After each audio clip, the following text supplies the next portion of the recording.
Alright, MMA fans, I'm back to talk about and do a video about the UFC 115 post fight.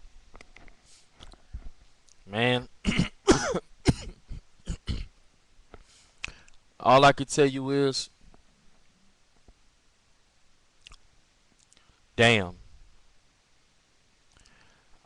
I'm really, really, really disappointed. Man, I knew that I knew Chuck Liddell was gonna lose this fight, man. Deep down inside, I was rooting for him. For I was trying my best to be in denial. Um, I knew that Chuck. This is how I feel about it. I feel that Chuck Liddell is a better fighter than Rich Franklin. He's not a much better fighter. I'm not gonna say that, but I feel he is a better fighter than Rich Franklin. But here's the truth, you guys, and I have to say it, and you guys you have to listen, man. You have to hear it, and this is just what it is. Once your chin is gone, man, it's gone. Period.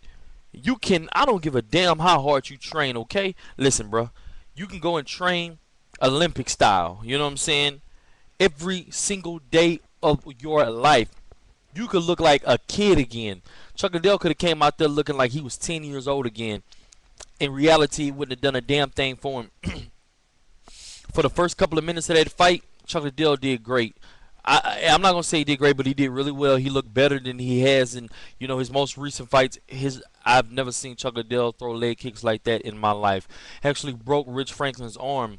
Chuck Liddell was doing some great leg kicks, but I must say I didn't think his hands looked that good.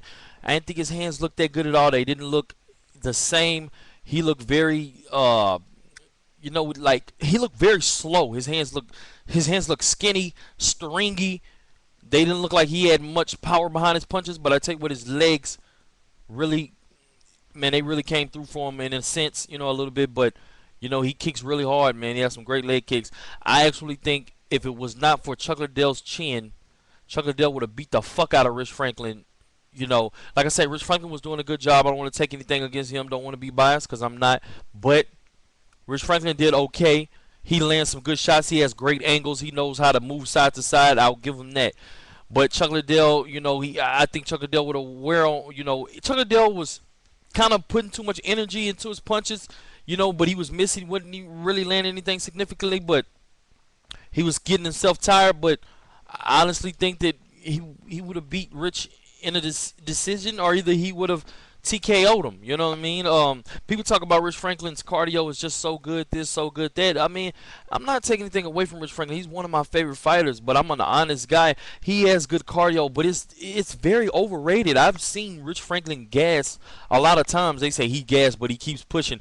Yeah, he gets real sluggish when he starts gassing, and like I say, his conditioning is overrated to me. He has good conditioning, and that's all I'm going to say. I'm going to leave it at that. It's not great. It's not outstanding. It's not the best. No, it's right on the level with Chuck's. Period. And like I said, I was real disappointed to see Chuck lose. Man, he'll always be one of my favorites. But deep down inside, I knew that Rich Franklin had a chance of knocking him out. People were talking about, oh, the only way Rich Franklin can win this fight is by decision. No, no, no, no. Chuck Liddell can get hit in the chin by a newborn baby and be knocked out. Okay? His chin is not the same anymore, guys. You have to recognize that. Mauricio Shogun, he barely touched Chuck Liddell with the first punch and dropped him. You know what I mean? Chuck Liddell should not have fell over a punch like that. Rich Franklin barely touched. It's like he just barely touched his chin and Chuck was out of there, man. Cold. Out. Cold. I don't know when this happened to Chuck, when he lost his chin, but Chuck used to have one of the best chins in MMA. When he first fought Rampage in the Pride days, Rampage fucked him up all kind of ways, but he was still in the fight. He never got KO'd. He never got knocked out. He got hit by some big shots in a lot of his fights. Chuck Liddell did not get knocked out. Again, I think this comes to overhyping fighters.